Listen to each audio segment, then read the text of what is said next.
j'aimerais ce soir particulièrement vous parler sur la victoire donnée divinement. La victoire appartient au Seigneur. La victoire ne vient pas de nous, alors elle vient du Seigneur. Et on va voir un passage dans la parole de Dieu qui nous parle donc de cela. Dans Exode, chapitre 17, nous allons voir particulièrement donc Amalek.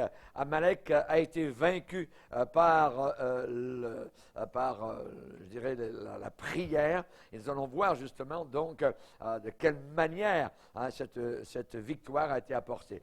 Nous allons lire dans Exode, chapitre 17, verset 8. Amalek vint combattre Israël à Réphidim.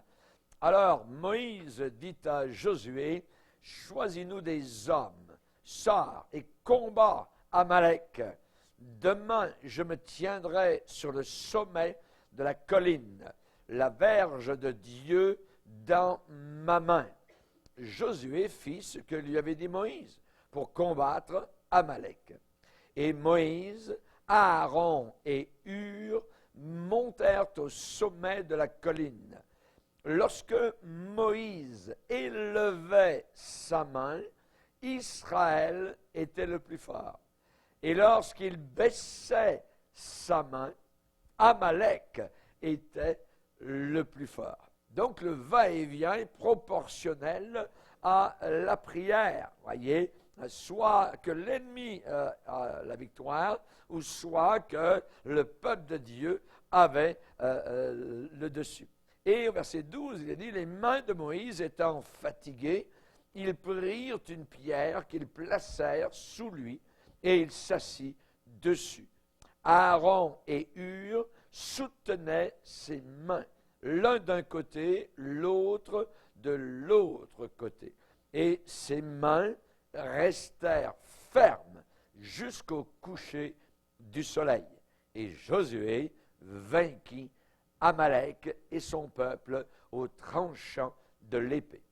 L'Éternel dit à Moïse, écris cela dans le livre pour que le souvenir s'en conserve, et déclare à Josué que j'effacerai la mémoire d'Amalek de dessous les cieux. Moïse bâtit un autel et lui donna pour nom, c'est Jéhovah Nissi, ça veut dire l'Éternel, ma bannière. Il dit, parce que la main a été levée sur le trône de l'Éternel, il y aura guerre de l'Éternel contre Amalek de génération en génération. La bataille était celle de Dieu. C'était celle de Dieu. Et seulement lui, seulement notre Dieu peut apporter la victoire. Et là, on voit que la victoire a été accomplie par la vie de prière. Moïse, donc, sur la montagne, les deux mains élevées, en signe évidemment de prière. Fatigué, il avait à un moment donné d'un côté un de ses collaborateurs et de l'autre côté l'autre collaborateur. Et tant que les mains de Moïse donc se tenaient levées, Josué dans la vallée avait la victoire sur l'ennemi. Quand les mains de Moïse baissaient, c'était l'ennemi qui avait la victoire. Donc nous voyons le rapport proportionnel entre la prière et la victoire. Notre vie de victoire est proportionnelle à notre vie de prière. Amen. Les deux vont ensemble. Et là, le Seigneur a dit particulièrement à Moïse, écris cela dans le livre pour que le souvenir s'en conserve. Ce qui veut dire qu'il faut se souvenir. Il y a des choses dans la vie chrétienne que nous devons oublier, mais il y a des choses que nous devons nous souvenir. L'apôtre Paul va dire, oubliant ce qui est en arrière, je me précipite vers ce qui est en avant. Et on le comprend d'une certaine manière parce qu'on ne peut pas rester sur le passé. Mais là, dans ce sens-là ici, nous devons nous souvenir de certaines choses. Nous souvenir que la prière a une force de victoire sur l'ennemi. Amen. Gloire au Seigneur. Et pour s'en rappeler, donc, de l'écrire dans un livre. On sait que lorsque le peuple de Dieu est arrivé à Gilgal, quand ils sont sortis du désert, eh bien là particulièrement, ils ont traversé le Jourdain, exactement avec la même puissance que Dieu avait ouvert la mer Rouge. Et Dieu a dit, vous allez prendre dans le Jourdain, pendant qu'il est sec, des pierres, et vous allez en faire un monument, à l'extérieur, quand le fleuve sera revenu, que l'eau coulera de nouveau, eh bien, il y aura ce monument qui sera fait à partir de pierres que vous aurez pris à l'intérieur du lit, du Jourdain. Et ils ont pris ces pierres pour justement qu'il y ait un monument et que le souvenir s'en conserve. Regardez bien, on va le lire, c'est très intéressant, dans le livre de Josué, chapitre 4. Josué, chapitre 4. Josué, chapitre 4.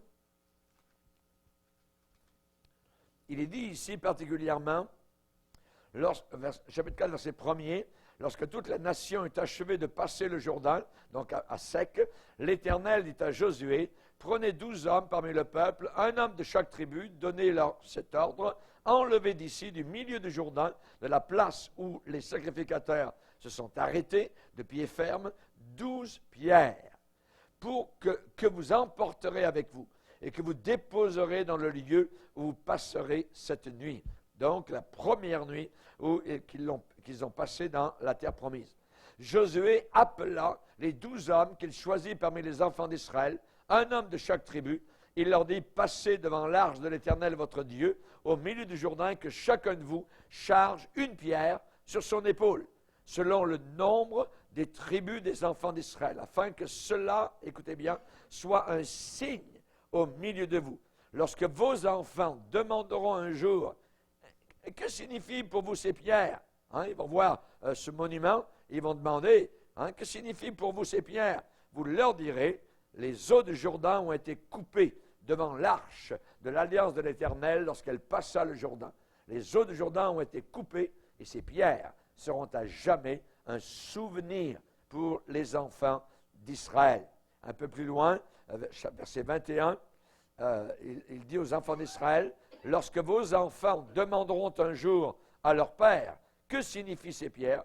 Vous en instruirez vos enfants et vous direz, Israël a passé ce Jourdain à sec, car l'Éternel, votre Dieu, a mis à sec devant vous les eaux du Jourdain, jusqu'à ce que vous eussiez passé, comme l'Éternel, votre Dieu, l'avait fait à la mer Rouge, qu'il a mis à sec devant nous, jusqu'à ce que nous eussions passé, afin que tous les peuples de la terre sachent que la main de l'Éternel est puissante, et afin que vous ayez toujours la crainte de l'Éternel, votre Dieu. Donc, souvenez-vous toujours de cela. Raison pour laquelle, ces pierres ont été mises là. Raison pour laquelle Dieu a dit à Moïse, écrit dans un livre, pour que le souvenir, qu'on s'en souvienne de la fameuse bataille, à Réphidim, contre Amalek. Dans l'Église de Dieu, nous avons nous aussi, non pas un monument de pierre, mais nous avons particulièrement un repas qui s'appelle la Sainte Seine. Faites ceci en souvenir de moi. Chaque fois que vous prenez ce repas, nous allons nous souvenir le prix qui a été payé à la croix du Calvaire pour qu'un jour nous puissions entrer allègrement et avec joie dans la présence du Père. Amen, gloire au Seigneur. Donc, ce que nous voyons à Réphidim, nous voyons Moïse aidé par 2 collaborateurs. Qu'est-ce que ça nous dit? Ça nous dit qu'il faut apprendre dans l'Église de Dieu à travailler ensemble. Amen. À travailler ensemble. Même si Moïse avait la puissance de Dieu, si même Moïse possédait la verge de Dieu, représentant l'autorité de son ministère, représentant l'autorité que Dieu lui avait accordée. Particulièrement, on sait que c'est avec cette verge qu'il a accompli les miracles en Égypte devant Pharaon. Elle est devenue un gros serpent. Rappelons-nous qu'il a mangé les petits serpents. Rappelons-nous devant la mer Rouge, le Seigneur lui dit, étends ta verge, et la mer va se fendre. Et donc, signe d'autorité de Dieu. Et on voit que c'est encore avec la verge de Dieu que Moïse a frappé le rocher et que des millions de mètres cubes d'eau ont coulé pour abreuver des millions de personnes dans le désert. Eh bien, c'est encore avec la verge de Dieu. Et ici, on voit que Moïse, même s'il avait la verge de Dieu, le bâton, je dirais, le sceptre représentant l'autorité de Dieu, Moïse avait besoin de l'aide. il avait besoin de l'aide de Aaron et de Hur. On le voit que tout seul, eh bien, ça aurait été la faillite, ça aurait été la décadence. Il n'aurait pas pu contenir, évidemment, les armées donc d'Amalek. Hein, on sait que Dieu a dit à Abraham, « Je suis le Dieu Tout-Puissant, marche devant ma face et sois intègre. » Sois intègre, hein, marche devant ma face. On a besoin d'une foi unie ensemble dans le corps de Christ. On a besoin de l'obéissance au Seigneur pour avoir la victoire. Pour avoir la victoire. Portez, nous dit la Bible, les fardeaux les uns des autres. Ainsi, vous accomplirez la loi royale. Oh, qu'il est bon, qu'il est doux pour des frères de demeurer ensemble. Amen. Ensemble. Et on voit évidemment cette unité d'ensemble, particulièrement au début des Actes des Apôtres, où on voit qu'ils étaient tous ensemble assidus à la prière. Hein, ils partageaient le pain ensemble. Ils persévéraient dans l'enseignement des apôtres. Hein, cette unité, elle était vraiment là. Et c'est ce qui a accordé évidemment cette grande victoire où l'Église de Dieu est partie, je dirais, avec feu et flamme hein, sur les rails hein, de la foi et de la prière. Gloire au Seigneur. Dans Job 41, juste pour vous le rappeler, cette image merveilleuse, donc, où Job va décrire le crocodile, et il va dire au verset 6,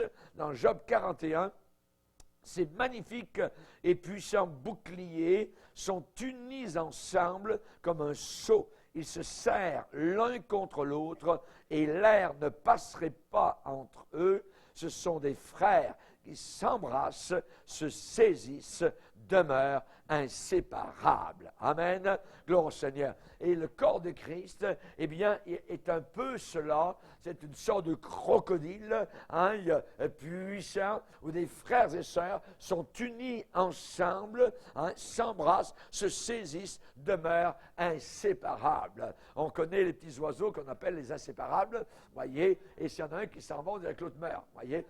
Et nous, évidemment, donc, nous sommes comme cela dans l'Église de Dieu, nous sommes inséparables. Pourquoi? Parce que nous allons vivre l'éternité ensemble. Amen. Nous sommes véritablement, donc, ce que représente le crocodile hein, décrit par Job. Amen. Donc, pour réussir dans le travail de Dieu, pour avoir du succès, on a besoin de quoi? On a besoin, premièrement, de patience.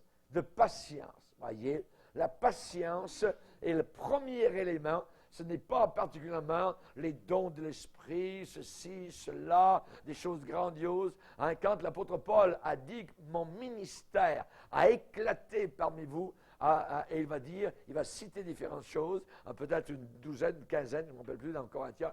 Et la première chose qui vient en tête, il dit mon ministère a éclaté parmi vous, premièrement par beaucoup de patience. Patience. La patience. Voyez? La persévérance, ne pas lâcher, ne pas abandonner quand vous le voudriez. Amen. Un champion, c'est cela. C'est une très bonne définition d'un champion. Un champion, c'est quoi? C'est qui? C'est quelqu'un qui ne lâche pas quand tout en lui dit lâche. Non, il reste. C'est un champion. Amen. Tout est en train de lui dire, hein, laisse tomber, lâche, abandonne, hein, c'est trop ceci, c'est trop cela, je ne peux plus en prendre. Il va rester quand même accroché, je dirais, et ça, c'est un champion. Ça, c'est une championne. Amen. Donc, pour réussir dans le travail de Dieu, la première chose, c'est la patience. La patience. On se rappelle les soldats de Gédéon, fatigués. Oh oui, fatigués. Mais poursuivant toujours. Fatigué, il l'était, mais il continuait à continuer. Alléluia. La patience. La deuxième chose, pour réussir dans l'œuvre du Seigneur, deuxièmement, de l'humilité. De l'humilité. Petit. Voyez, être petit à nos propres yeux. Si quelqu'un pense être quelque chose alors qu'il n'est rien, il s'abuse lui-même. Il se raconte des histoires. Il se tape sur les épaules. Voyez, t'es fin, t'es beau, t'es ceci, t'es cela, t'es mieux que ceci, t'es mieux qu'un tel. Hein, tout ça, c'est de la foutaise. Voyez, c'est du mensonge qui sort de l'enfer. Nous ne sommes à rien, plus à rien, égale à rien. Amen. 0 plus 0 égale 0. Nous ne sommes rien. Il s'abuse. Si quelqu'un pense être quelque chose alors qu'il n'est rien, c'est ce que Paul dit de lui-même. Je ne suis rien. Voyez? Eh bien, à ce moment-là, si quelqu'un pense qu'il est quelque chose, il s'abuse lui-même. L'humilité. N'oublions pas que nous suivons Jésus qui est humble et doux de cœur. Amen. Gloire au Seigneur. Aussi, on a besoin de quoi? Patience, humilité, mais prière. La prière est très importante. C'est le moteur de l'Église. Le moteur de l'Église, il est là ce soir. C'est ici le moteur. Et ça va ronronner dans quelques instants. Amen. On va mettre la clé. Alléluia. Amen. Bon Seigneur. Que Dieu soit béni. Alléluia. Que Dieu soit glorifié. On demandait un jour à Spurgeon, mais comment ça se fait que vous avez tant de résultats, que ça marche, ça fonctionne votre Église? Voyez. C'était avant une réunion. Avant une réunion. Et Spurgeon a pris la personne.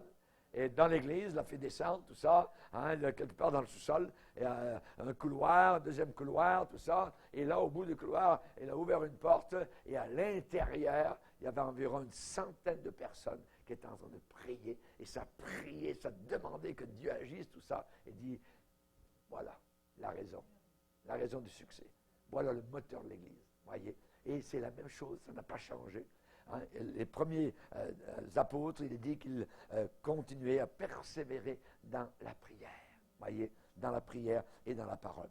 Ça demande de la patience pour réussir. Ça demande de l'humilité, de la prière et du courage. Du courage, voyez. David reprit courage. Ça veut dire qu'il avait perdu courage. La situation était lamentable. C'était des fumerolles qui étaient là maintenant, tout le village dans lequel ils avaient habité, tout ça, les femmes n'étaient plus là, les enfants avaient été pris, et ils revenaient avec ces hommes, donc d'ailleurs, et en arrivant, il n'y a plus rien. Tout le monde se met à pleurer, tout ça, et tout le monde se tourne vers qui? Vers David, c'est lui, ainsi de suite. Et évidemment, on se tourne toujours vers le leader quand ça va mal. Et David a été découragé. Parce que ces hommes-là ont pleuré, ils ont pleuré tellement qu'il n'y avait plus de pleurs. La Bible le dit, ils ont pleuré tellement que c'était toute la journée, ils ont pleuré, mais qu'est-ce qu'on fait? On n'a plus nos femmes, nos enfants, on n'a même plus nos biens, nos maisons ont été brûlées. Il y avait eu les Amalécites qui étaient venus, qui avaient fait donc une incursion dans le village où ils habitaient. Et la Bible dit, David reprit courage. Comment ça? Ouais. Il reprit courage en s'appuyant sur l'Éternel, son Dieu. Quand il ne pouvait même plus s'appuyer sur ces hommes, ces vaillants, ces courageux qui étaient découragés, David reprit courage en s'appuyant sur l'Éternel, son Dieu. Amen. Dans l'œuvre de Dieu pour réussir, on a besoin de patience, d'humilité, de prière, de courage. Amen. De courage. J'aimerais vous rappeler, parce qu'on a besoin tout le temps qu'on nous le dise, Dieu répond vraiment à la prière. Il répond vraiment à la prière. Comme Église, comme Assemblée, nous ne serions pas ce que nous sommes aujourd'hui sans la prière. Sans la prière.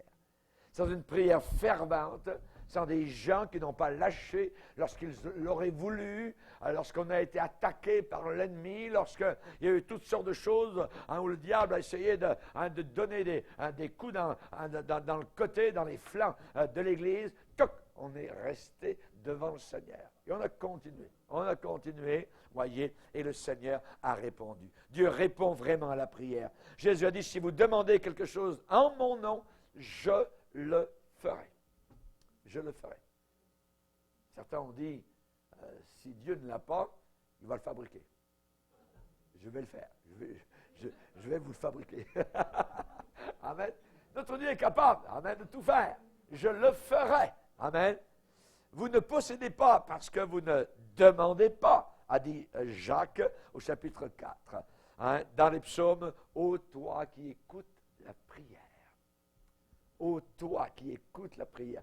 C'est beau, c'est une petite phrase, voyez, ça sort littéralement donc d'un cœur humain, d'un cœur qui sait que son Dieu est vraiment là. Amen. Invoque-moi du sein de la détresse, du milieu, quand tout va mal, au milieu des fumerolles de ta vie, quand l'ennemi est venu tout bâcler, tout briser, invoque-moi du sein de la détresse, je te répondrai, et toi, en réponse, tu vas me glorifier.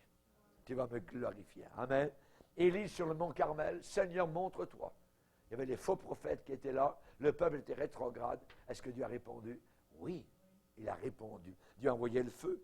Quand Ézéchias était en train de mourir sur son lit de maladie, il s'est détourné des hommes, il s'est tourné vers le mur de chaud de sa chambre, et là, du milieu de sa maladie et de ses pleurs, il a tourné son cœur vers le Seigneur. S'il te plaît, Seigneur, s'il te plaît, je ne suis pas prêt à mourir. Voudrais-tu me guérir, faire quelque chose avec moi? Hein? Je viens d'entendre des mauvaises nouvelles. On me dit de faire mon testament, de faire venir mon notaire, ainsi de suite.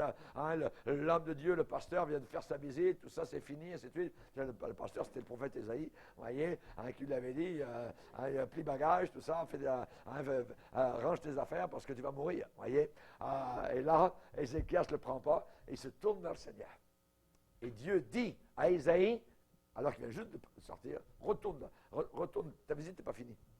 Alors retourne, et tu vas lui dire que j'ai ajouté 15 ans à sa vie, parce que j'ai entendu sa prière, j'ai vu ses pleurs. Amen. Dieu répond véritablement à la prière. La femme syrophénicienne avec sa fille, possédée par un démon, est-ce que Jésus a répondu? Oui, Jésus l'a testé. Oui, Jésus l'a éprouvé. Oui, le fil était sur le point de se casser. Oui, l'élastique était étiré au plus haut point. Mais le Seigneur a dit, femme, ta foi est grande. Amen. Qu'il te soit fait comme tu crois. Merci Seigneur.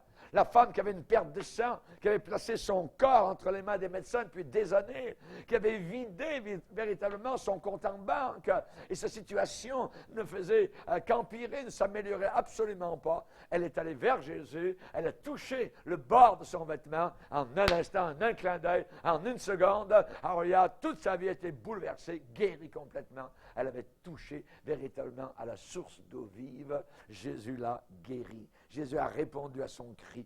Le centenier romain, amen, qui avait son serviteur malade à la maison au point de mourir, voilà que cet homme a plié le genou devant la robe sans couture du Fils de Dieu, du paysan de la Galilée, alléluia, le Fils du roi, alléluia, le Fils du Dieu Tout-Puissant, et voilà que le malade a été relevé. Va, alléluia, va, ton fils vit. La prière, c'est la méthode de Dieu.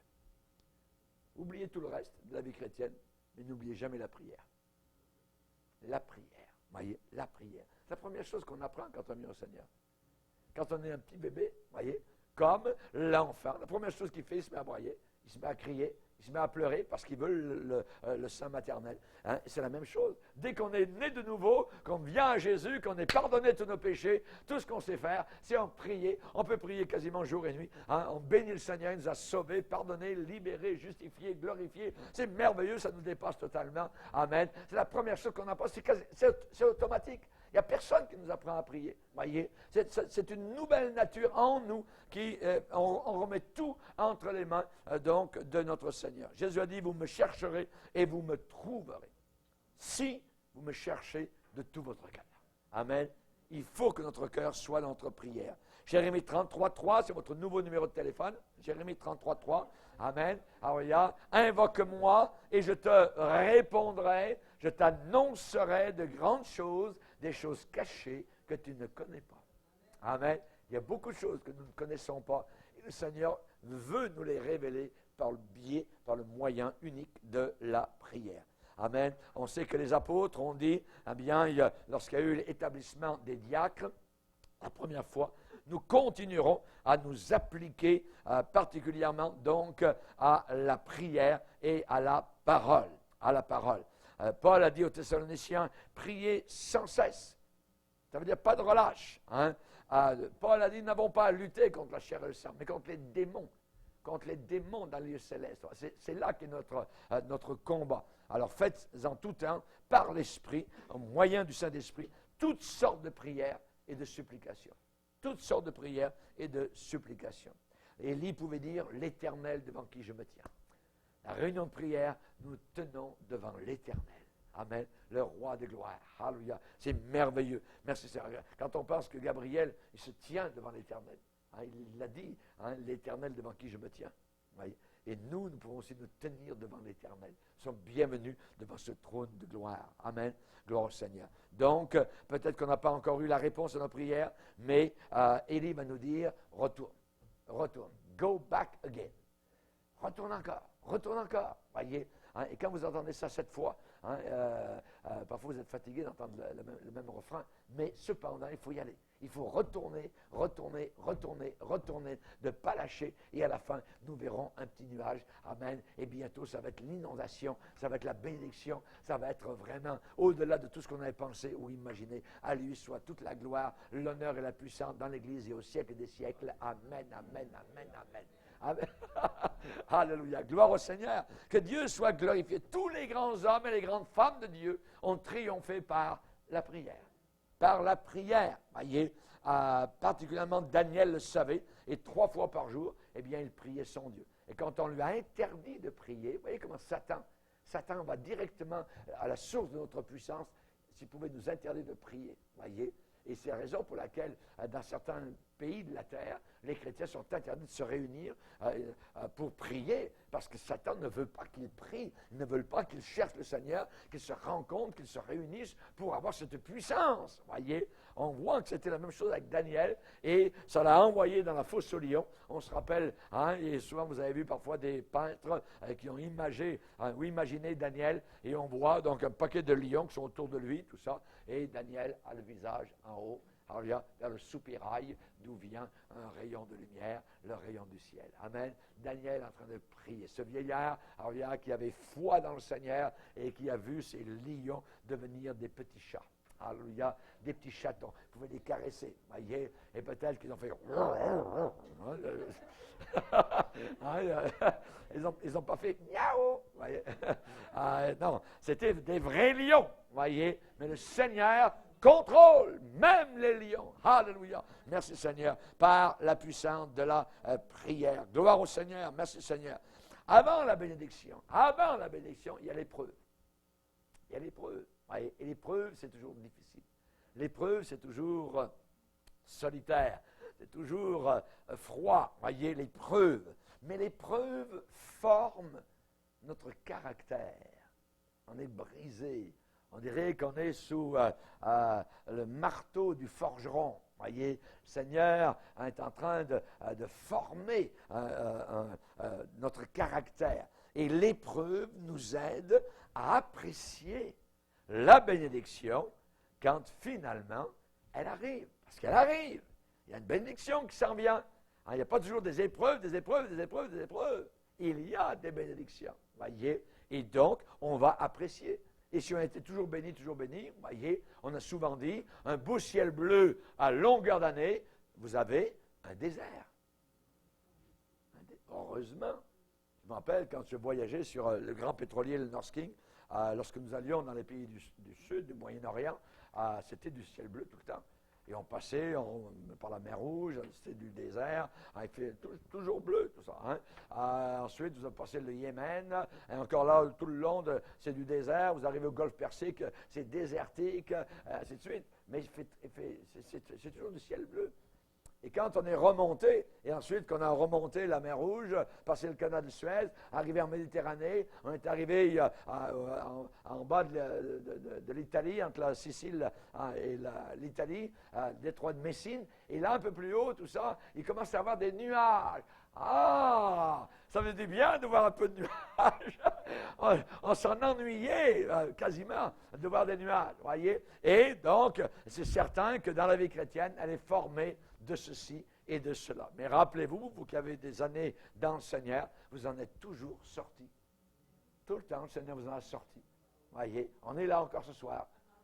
Et il va nous en sortir tout le temps. Nous sommes plus que vainqueurs, tout le temps. Ça peut être très difficile. On peut se dire, je vais être vraiment, je passe à la moulinette, je vais vraiment sortir en poussière. Non, le Seigneur a un moyen de sortie. Et la Bible dit que nous ne sommes jamais éprouvés, testés au-delà de notre capacité. Mais Dieu qui est fidèle ne permettra pas que nous soyons éprouvés au-delà de nos forces. Avec l'épreuve, il va aussi préparer le moyen. On aime ça, le moyen d'en sortir. Exit. Voyez, alors il y a le moyen d'en sortir. Amen. Et il y a un moyen d'en sortir aussi dans la situation dans laquelle on se trouve. L'apôtre Pierre était en prison. La Bible dit l'Église. L'Église. L'Église. L'Église, c'est les chrétiens. Quand on va arriver au ciel, qu'on verra l'Église, Vous allez dire, mais je pensais que c'était quasiment tous des saints avec des auréoles autour de la tête. Non, non, non. Voyez, c'est des hommes et des femmes comme nous le sommes. Voyez, des gens simples, peu compliqués, tout ça. Hein, évidemment, l'Église ne cessait d'adresser pour lui, voyez, des prières à Dieu. Et Dieu a répondu. En pleine prison, il a envoyé un ange qui a ouvert toutes les portes des prisons. Voyez, et l'apôtre Pierre s'est retrouvé littéralement dans la rue, tout ça. C'est quasiment pincé pour savoir si c'était réel. C'était réel. Le Seigneur l'avait fait sortir. Amen. La puissance de la prière. Amen. On a chanté un merveilleux petit cœur tout à l'heure. J'ai bien apprécié tout ça. C'était il y a, sur la prière. Attendez. Quand tu pries, c'est ça. Quand tu pries au nom de Jésus, Dieu te voit et il t'entend. Il exauce ta prière. Oh oui, crois, il agira. Prie sur la terre, prie en tout temps, hein, quand ton cœur est dans la joie ou qu'il n'y a pas d'espoir. Humain, il n'y a pas de sortie. Humainement parlant. Prie, Jésus t'entend. Notre Dieu est encore le Dieu des miracles. Amen. Gloire au Seigneur.